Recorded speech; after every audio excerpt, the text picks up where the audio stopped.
Have you ever found that with your own spiritual gifts, the label reads some assembly required, like the toys you used to get at Christmas? We are told that we are spiritually gifted people, but is there an instruction manual?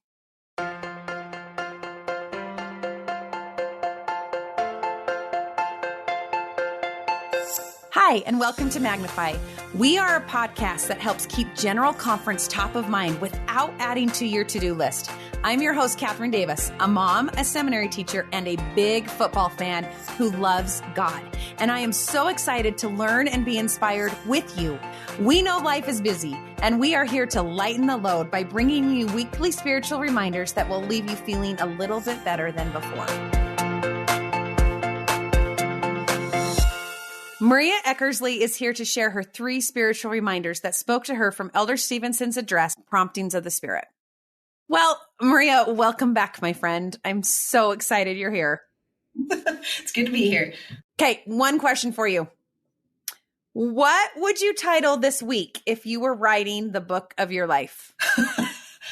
Oh, that's going to take some thought. I don't know how to capture the 3,700 things I juggled this week. Maybe it would be a book about juggling. So like a mom's pro tips to juggling a lot of things and coming out with a decent average. I don't think I'm hitting anything out of the park right now, Kathryn, but I feel like that's kind of all of us. So I'm making it. Sometimes we just need C's. C's get degrees, Maria. Thank goodness for that. I say the same thing about motherhood. That was a C, but yeah, hopefully it was enough. How about you? Oh, I don't even know. I would probably say peace that doesn't make sense. I love that. I'd buy that book. Because that's what I felt this week is peace that doesn't make sense. Beautiful.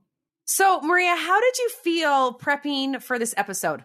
You know, I actually loved prepping for this episode because I have to tell you, to be like totally honest, the first time I heard Elder Stevenson's talk, like I liked it. It was a good talk.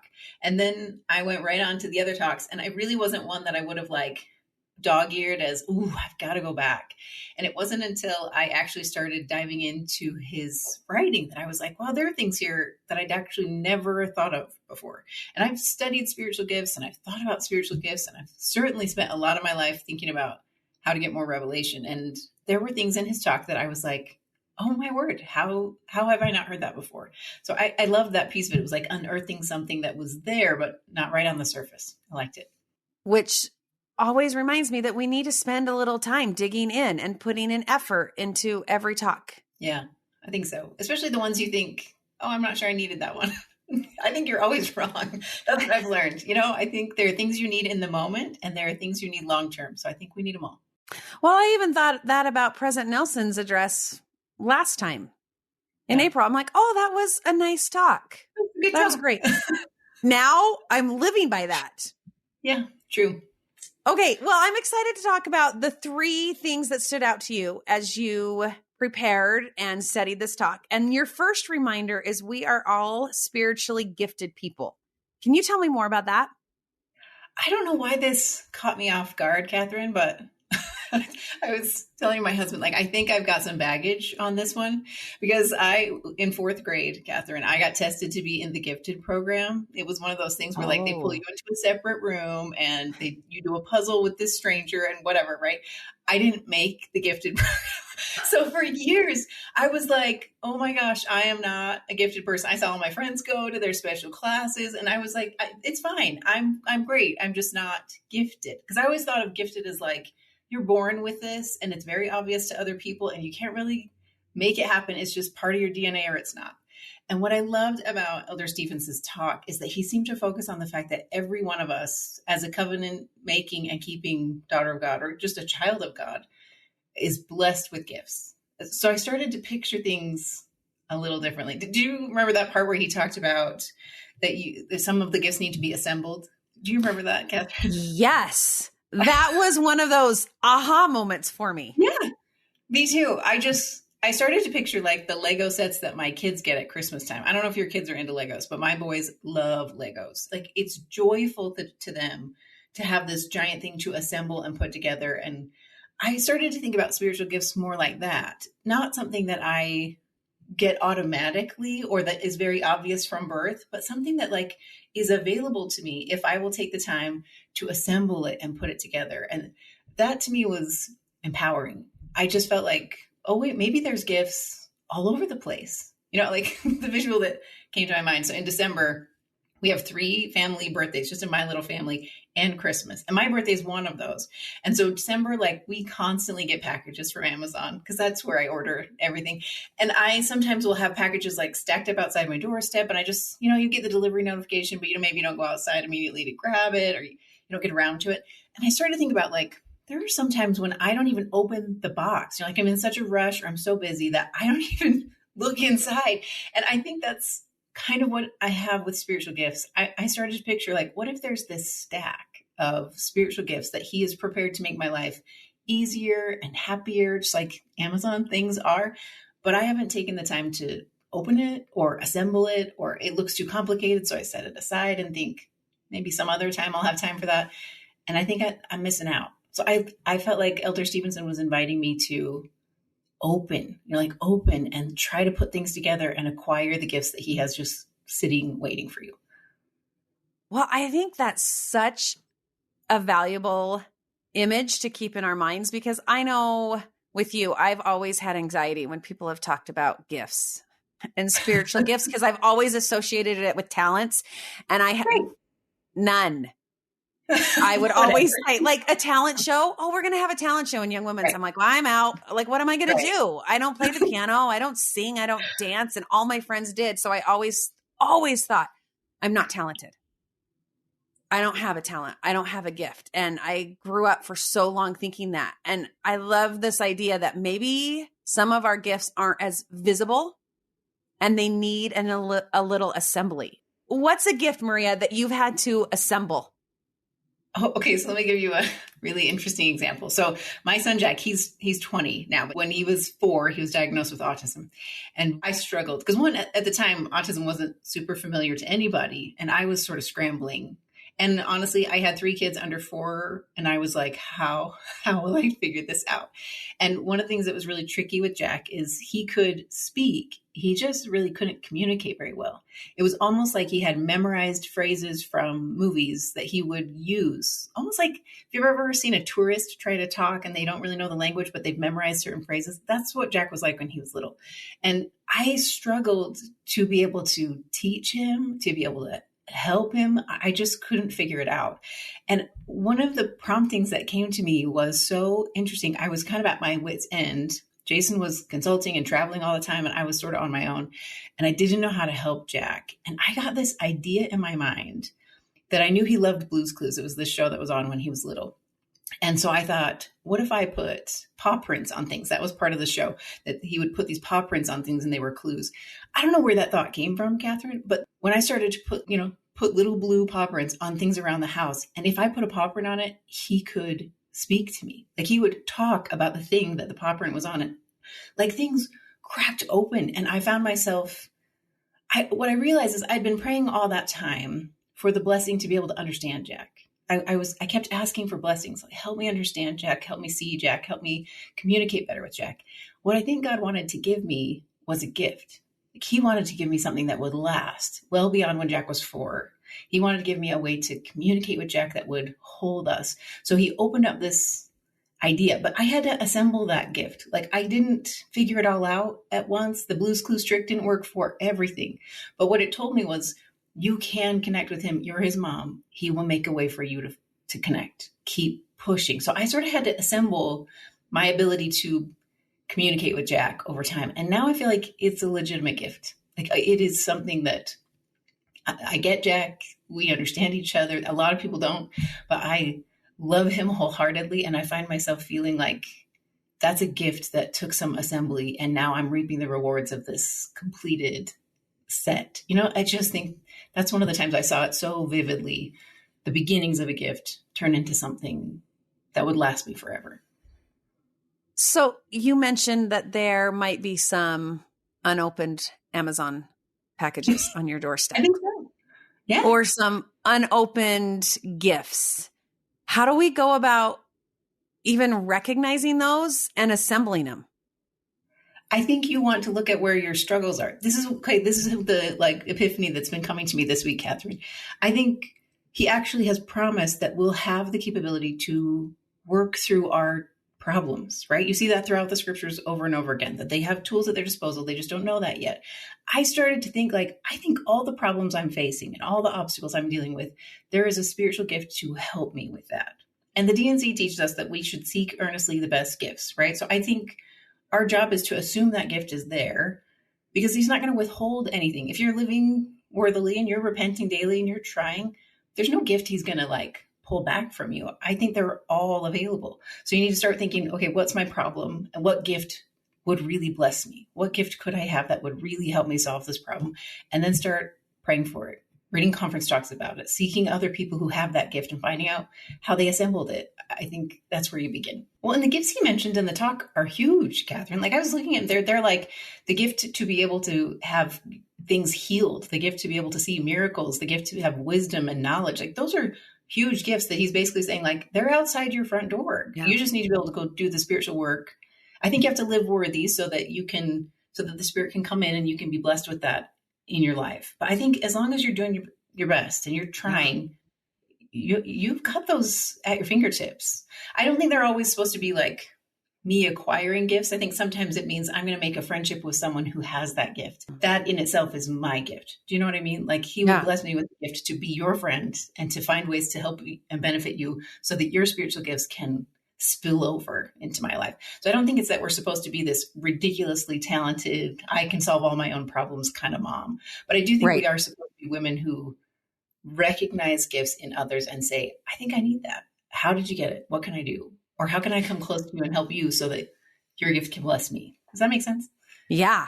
And M. Russell Ballard even gave a talk where he mentioned so many more gifts. And he said gifts of the Spirit are infinite because we are infinite. We're different. And so there's so many different types of the Spirit that aren't even mentioned in this talk. What a good thought to think, what gift do they have? And how can I learn? How can I benefit from that? What gift do I have? And how can I assemble that a little bit more? Yeah. And don't you think the more that you like offer your gift out to the world, the more that comes rushing back in? I mean, I think that's the weird arithmetic of the gospel, that you never are depleted. You put things out and he sends an abundance back towards you. So I think that's his promise. Like if you're struggling to acquire the gifts you need, do good with the gifts you have. And I think he will find a way to abundantly bless you.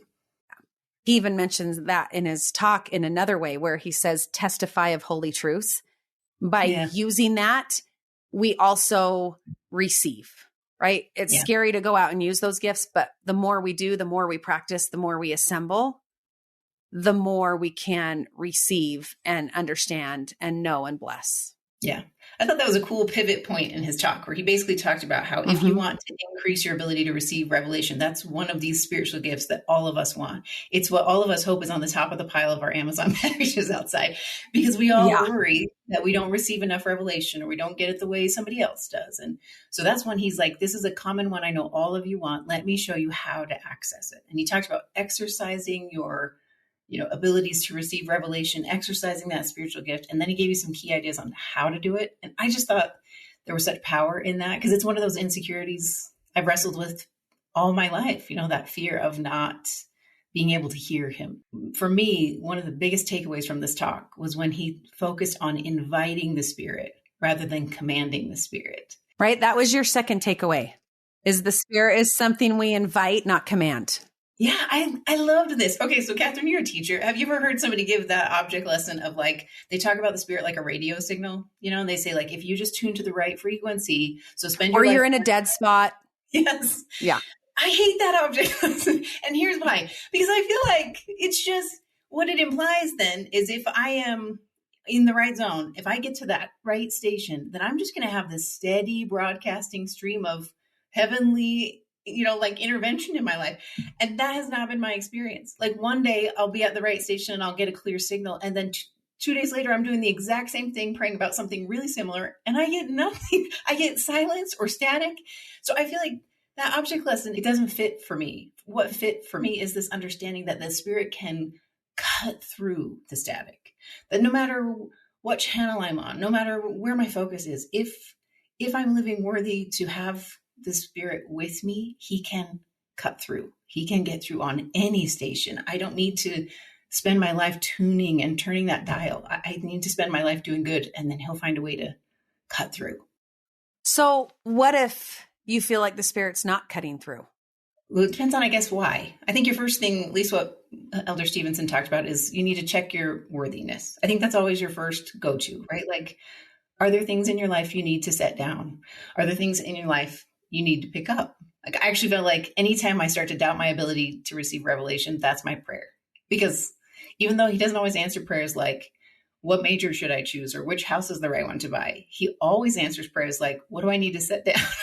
He's really quick to tell me where I need some work in my life and what are some things I need to change. So I think the first line of attack, if you feel like he's not getting through, is to say, like, are there things I could do to make myself more worthy? Not to the point of exhaustion, just to the point of feeling comfortable in my prayer, right? And then I think once you feel like you're there, you need to start looking at the different ways he speaks. That's kind of what I liked about this idea of setting down that idea of a broadcast signal, because I think he's not broadcasting 24/7. I don't think the Spirit speaks 24/7.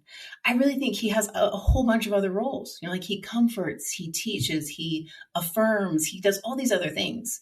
So he can't be constantly talking to you. A lot of times he's causing peace to go in your heart or reducing your fear or for me, it's bringing joy. And I never thought that was a fruit of the Spirit. Yeah. Isn't that great?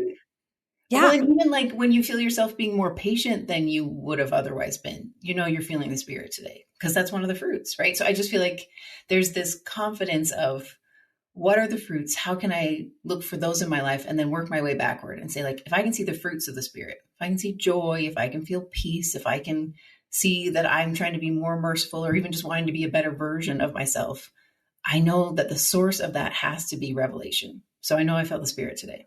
So we might not always know the next step, but when we invite the Spirit in, we can act. How has this been true for you in your life? Like how when I act, I feel more? Is that what you mean? Yeah. Yeah. Or just even if, let's just say, you even mentioned earlier that sometimes you'll feel the Spirit about a small thing, but not necessarily a big decision.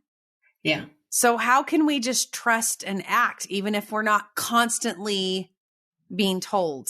Well, this is my wrestle, Kathryn, because what frustrates me sometimes, and I have these chats in my prayers, so I'm like, why is it you'll answer Violet's prayer, she's my 10-year-old, about finding her lunchbox, but you won't answer my prayer about Jason's, does this surgery safe or not? So I find myself like wrestling with that understanding of how can we believe in the God of lost keys and the God who doesn't give you answers when you want them? And so I find myself thinking like there must be a middle ground. And I feel like the way I've come to terms with this is I really think he knows what you're spiritually capable of. He's going to constantly be stretching you, because his goal is not just to spoon feed you your future and say, here's what I want you to do next. And now after that, I want you to do this. And then after that, you're going to do this. What he wants to do is empower us to make righteous decisions that are aligned with all of his teachings, because that's the kind of people we're going to be eternally. We have to be people who are strong and independent and capable. And so I think that's his incentive. He's like, Maria, I need you to stretch. So I'm not going to answer your prayer about Jason immediately. I need you to stretch. So can I give you an example from our situation? Yeah. Okay. So this was a hard time for me. It's a long story, but the short version is, so my husband, Jason, that has been wrestling with pancreatic cancer for 7 years. We were in this spot. The second time his cancer came back, it was in the middle of COVID. And it was before like the vaccine was out and all that, people were terrified of COVID at that time. And we found out he had a new tumor in his lung. And the only way we were going to be able to take care of it is if we put him into surgery that was on the lung floor, the respiratory floor, where all the COVID patients were. And I found myself paralyzed because I was like, I can't be the cause of this. If he gets COVID and he dies, like that's how we felt at the time. Like I could never live with myself. How am I going to do this? So I really prayed intensely. I was like, Heavenly Father, Jason's not doing great. This one's on me. I need to find an answer. Do I put him in surgery or not? The tumor is pretty small. The doctors were like, it's fine. Maybe you can wait. And I needed an answer and I could not get an answer. Like I struggled to get an answer. And the only answer that came to me, Kathryn, was I need to do family scripture study. And I was kind of bugged. I'm like, why are you telling me that? That is not what I needed. It's not the answer I need. I really need this answer. And so kind of begrudgingly, I sat down to do family scripture study that night. We'd let it lapse for several months because we had been in crisis. So I sat down begrudgingly, just me and the kids. We did scripture study. When we finished scripture study, we said the family prayer. As I closed my eyes, the answer came. The details are kind of sacred, but I knew what to do. And I found myself thinking, Heavenly Father didn't want to just give me a blessing or a little bit of information. He wanted to give me a gift. He wanted to give me assurance that would last, so that even if Jason did get sick when he went into surgery, if things happened down the road, I could rest on that assurance, and say like, no, I knew this was the right thing. And so we can go forward. And I just felt like I had to act first. By acting first and having family scripture study, which seemed so silly and trivial at the time, it opened up this channel of revelation where he's like, okay, Maria, I see that you're ready. Everything in the gospel is about offering a sacrifice and receiving in abundance. So in that moment, I had to offer this little tiny sacrifice. And what I got back was abundance. But I don't think I could have got that answer on my knees by my bed. I had to be in motion. And I think it shows that God trusts us. I remember when I was dating my husband, I was praying about whether or not I should marry him. And I think that's a pretty valid question to get a big answer to. And I wasn't.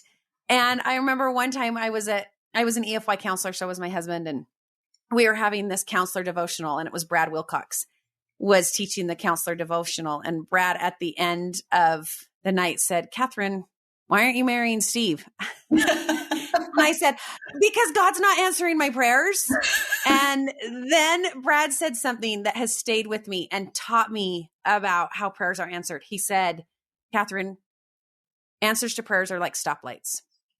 When you come to a red, what do you do? And I said, you stop. And he said, when you come to a green, what do you do? Go. And he said, what do you do when you come to a yellow light? And I paused, and he said, no, really, what do you do? And I said, I hit the gas and I go. And then he said, Brad said, 90% of our answers to prayers are yellow lights. Yeah. You step on the gas and you go, and that you trust God will stop you if it's not right. Yeah. And I will tell you, that's what I did with getting married. That's what I have done with so many huge decisions. When I'm waiting and waiting and waiting, there's this principle of effort and acting. And I trust that God will stop me if it's not right. And he has. I love that. There was a BYU devotional I heard maybe a decade ago. I can't remember even who said it, but there was this part that I laughed right out loud when I heard it. He was talking about Revelation, and he talked about his daughter. It's going to be patchy, but they were talking about this principle of like, sometimes you just assume green lights, right? That same kind of idea. And he said, that part in Home Alone where like he's realizing his parents aren't around, and so he's eating all that junk food on the couch, like the original Home Alone. And he's eating all this junk and he's watching terrible stuff on TV. And he said, sometimes Revelation is like that, where you're basically saying to God, like, I think the kid in the movie is like, I'm eating on the couch and I'm eating garbage and watching terrible movies. Like, come and get me. And he's like, sometimes you do that with Revelation. You say things like, I'm going to major in psychology, and if there's something you want to tell me, you better let me know. Like, it's that same tone and that same understanding of like, he will stop you if he's concerned. And if there really is a right answer, you'll know. And otherwise, just move forward, move forward in faith. Well, I think that leads us into your final takeaway, which is when in doubt, do good. Yeah. Which I think is so simple, but so true. When in doubt, just do good or go through that yellow light. Yeah. I think we just have to stop worrying so much about finding the exact right thing. Because what I've learned in my lifetime is there's not an exact right thing most of the time. I think there's a lot of goods, and we have to be able to prioritize and good, better, best kind of thing. And sometimes Revelation can help me figure that out. But I feel like most of the time, he just wants you to do good in this world. Because what I think he loves to do, and this is just my theory, I think he loves to create with you. Like when I make a choice to buy this house or to take this, accept this major or whatever it is, if I move forward, he's like, oh, great. Now we get to create a whole new game plan for you, almost like a GPS that's rerouting you, and he's like, here's a whole new way. And I can take you now by this mountain because you picked over here. So now we can navigate around this mountain and it's going to be a beautiful view. And if I had chosen something over here on the left, he's like, oh, I can make a life for you over here. And look, there's going to be an ocean next to us and you're going to love this drive. Like, I just think he is a creator by nature. And so it's not so much that my job here in this life is to figure out the exact turns that he planned before I ever got here. I think my job is to become the kind of woman he wanted me to become before I got here. And that I can do on this road over by the mountain or on this road over by the ocean. He will find a way to make all my paths lead to good. Yeah, make all things work together for your good. Yeah, he loves to do it. I think it's something that he delights in. So we shouldn't worry so much about finding the perfect right. I do think there are certain things that there is a right answer. And I think those come pretty clearly sometimes. And sometimes you have to wrestle for them. But most things I think are do good in this world. And then come along for the ride with me and let me show you what I have in store for you. I just think that's his nature. Maria, it reminds me of that quote from Elder Holland where he said, surely the thing God enjoys most about being God is the thrill of being merciful, especially to those who don't expect it and often feel they don't deserve it. I completely agree. I just think it's who he is. And isn't that a beautiful blessing that we worship a God who delights to make our lives full and rich and he's agile and he rolls with us. And, I think that's a wonderful part of this gospel. I think you see it all throughout the Old Testament where sometimes they pick the rockier roads and he's like, okay, I'm with you in the wilderness, but this was not what I wanted for you. But he stays with them and he still blesses them and he talks to the prophet and he doesn't say like, you didn't pick the road that I told you to go on and therefore I'm out. He never is out. He says, boy, I sure wish you would have picked this one because now it's going to be a rockier path. But I'm right here with you and I can navigate you right back to where I needed you. Just stay with me.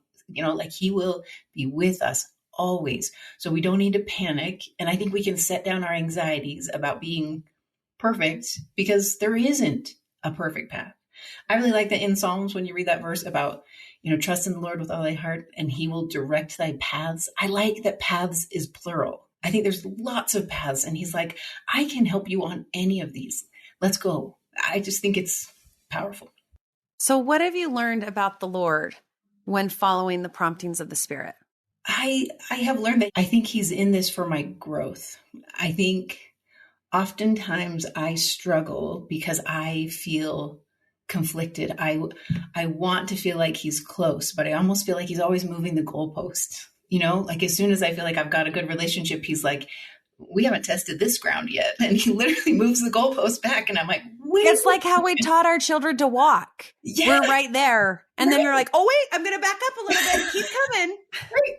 I just think, because his goal is not to get me to a certain destination. I think his goal is that I will become something, that I'll be capable of handling the things that are in front of me. So I just feel like that's what the more I understand about Revelation, and I've learned a lot. I've learned most of it the hard way, but I think it's his whole goal is like, I want a relationship with you, Maria. I want you to come close to me, mostly so that you'll trust me and you'll go with me wherever I go, wherever I lead you, however many steps farther it is, you'll keep coming with me because we're close. And that's what I think Revelation's all about. It's about having a relationship with God that is close so that you can trust him no matter what storms come your way and no matter what fears are around you in the world, you can say, no, he's got me. He'll reroute. He'll make a plan. For me, that's really helpful because sometimes I usually call these like intersections of agency when I talk to my kids, because sometimes I feel like I get rammed by other people's agency, right? People make a choice that is not what I would have picked for them, or, like people in my family or friends, and it rams into me. And sometimes you get freaked out because you think, wait, I was on the right course and I just got hit with this semi-truck of someone else's agency. And what I think his rerouting plan is so constant and so steady that you just don't need to be afraid. You can trust that he'll guide you. I think I learned that from Elder Stevenson's talk. I think that's the gift he's given us. This beautiful unwrapped gift that's waiting for us to assemble is the peace that comes with knowing you're close to him and he's got you. Maria, I'm going to ask you a question. Okay. How do you know that? How do I know that he's got me? Yeah. Because here I am, Kathryn. Like, there's no way I could have made it through the last 7 years. Or I'm 45. There's no way we could have made it through so many of the ups and downs I've experienced. I think I would have been alive. I don't mean to say like I would have died without it. I think I would have been bitter and unhappy without it. And I'm not. Like, I feel peace most of the time. Not all the time, but I feel peace most of the time. I feel joyful and can project joy out into the world when my life is messy and I don't know what the future holds for me, for my husband, for our family. Like, I don't know. And I don't think I could have that without that knowledge. I think it's that certainty that allows me to be authentically joyful despite all these hard storms. How do you know it? It reminds me of Philippians 4, verse 7, when Peter is talking about hardships and trial, and then he says that Jesus Christ is the peace that surpasseth all understanding. Yeah. And I've thought a lot about that phrase. And to me, that means it's peace that doesn't make sense. Yeah. Right? Like, there's no reason I should have felt peace this week. But I did. Yeah. There's no reason my daughter should feel peace in a bunker in Israel. But she does. Right. There's no reason, Maria, you should feel peace with the storm swirling around you and your husband's diagnosis. But you do. It's peace that doesn't make sense. Well, and I think it's a peace that you trust will. Like, I don't think these are always going to be mysteries. I think someday I'll be able to look back and be like, oh, I get it. I get it now. And so I think you have to have the pieces, trusting that all those pieces will someday come together. Because I think peace that passeth understanding is not so much like, well, Jesus, take the wheel kind of mentality. I think it's like, I trust that you're going to steer for a while. And at some point you're going to say to me, let me show you why. Because I think otherwise I would just think he's unkind. I don't think he wants to put you on these rocky roads for his own benefit ever. I think he wants you to be able to look back at your life and say, oh, I see where that attribute came. I see you were trying to help me build this. I get it now.